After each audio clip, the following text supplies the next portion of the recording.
बहू और बुलेट। घर के बाहर फट फट फट की जोर से आवाज हुई। सीमा को लगा कि पटाखे फूट रहे हैं। वो डर के मारे घर से बाहर निकली। देखा तो सामने योगेश यानी कि पतिदेव एक बुलेट बाइक पर बैठे हैं। अरे डर गई क्या? बाइक लेकर आया हूँ तुम्हें घुमाने के लिए। सच में? मुझे लगा पटाखे फूट रहे हैं।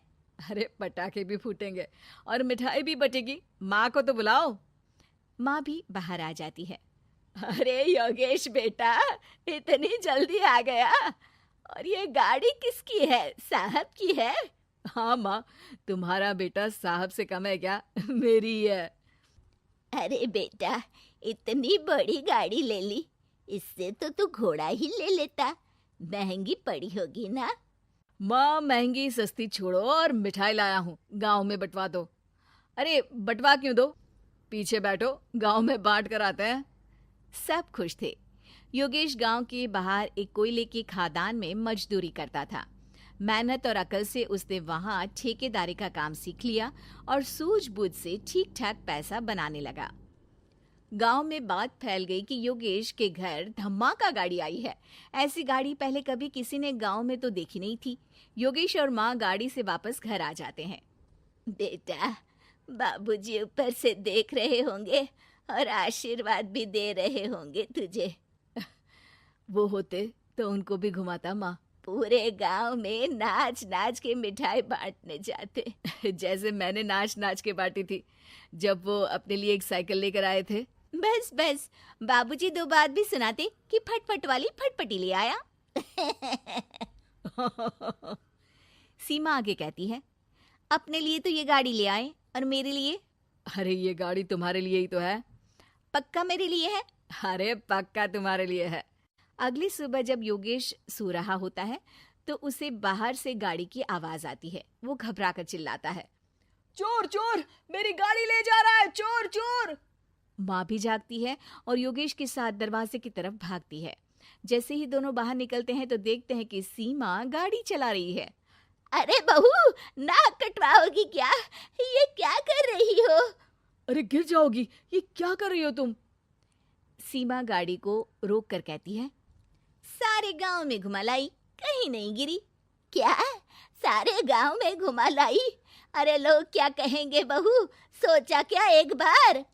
यही कहेंगे कि कितनी अच्छी गाड़ी है। अरे तुम्हारे बारे में। हाँ, कहेंगे ना कि देखो कितनी अच्छी गाड़ी पर बैठी है। बहू गाड़ी रखकर योगेश और सासू माँ के पास जाती है। तुमने कब गाड़ी चलाना सीखा? हमारे बाबूजी के पास पुरानी स्कूटर थी, सीख ली। फिर स्कूल में एक मास्टर जी भी ऐसी ही गाड़ी लेकर आते थे, उन्होंने सिखा दी। हाँ हाँ, स्कूल के मास्टर आजकल यही सब तो सिखा रहे हैं। पढ़ाई का कुछ सिखाते तो कुछ भला होता। अरे बहू, अब गाड़ी मत चलाना। हमारे परिवार में कभी किसी औरत ने पीछे से आगे की सीट पे आने की हिम्मत नहीं की है। तुम भी मत करना, समझी? जी समझ गई माँ जी। सीमा सास की बात सुनकर चुपचाप रसोई में जाकर उदास होकर खाना पकाने लगी है। सास सुबह सुबह मंदिर से पूजा करके लौट रही होती है। तभी उसे दो औरतें रोक लेती हैं और कहती हैं, अरे बहू को थोड़े अच्छे लक्षण भी सिखा दो। गाड़ी चलाने निकली थी, गांव की मर्यादा का कोई ख्याल नहीं है। वही तो।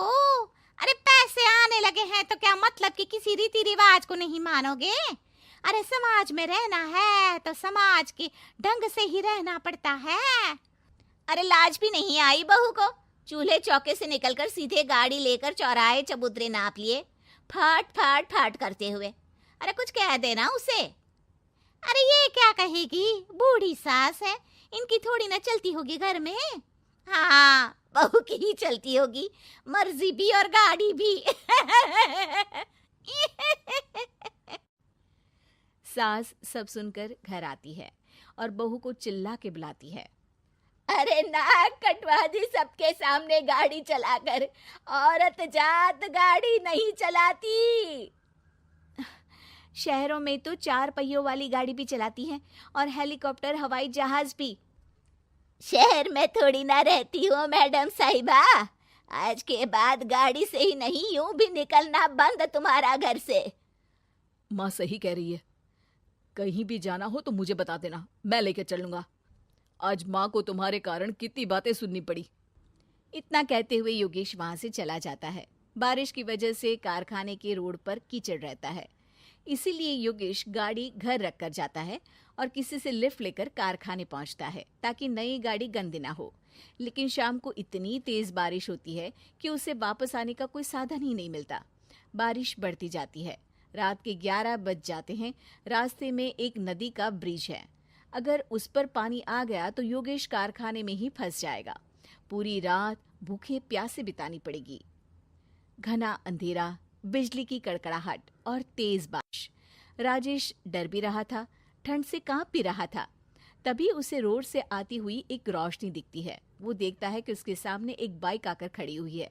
वो ऊपर वाले को धन्यवाद देकर उस बाइक वाले आदमी की तरफ बढ़ता है, पर पास जाकर देखता है तो भौचक्का रह जाता है। सीमा, तुम यहाँ इतनी बारिश में गाड़ी पर? पहले बैठो तो, नदी ब्रिज पे आ जाएगी तो जाना मुश्किल हो जाएगा। योगेश गाड़ी के पीछे बैठता है। सीमा गाड़ी चला रही है। मैंने तो तुमको पहचाना ही नहीं। गाड़ी की आवाज तो पहचानी होगी ना। अरे पर मुझे नहीं पता था कि तुम आओगी। अच्छा किया कि तुम आ गई। माँ नहीं आने दे रही थी, पर हमेशा पति पत्नी की रक्षा थोड़ी ना करेगा, पत्नी को भी तो करनी चाहिए। योगेश को सुबह अपने किए पर पछतावा होता है। उसकी आंख में आंसू आ गए जो बारिश की बूंदों में बह गए थे। उसके बाद सीमा को सास ने और योगेश ने खुशी खुशी समाज की सीमा लांघने की मंजूरी दे दी। अब वो जहां भी जाती फट फट फट गाड़ी पे ही जाती।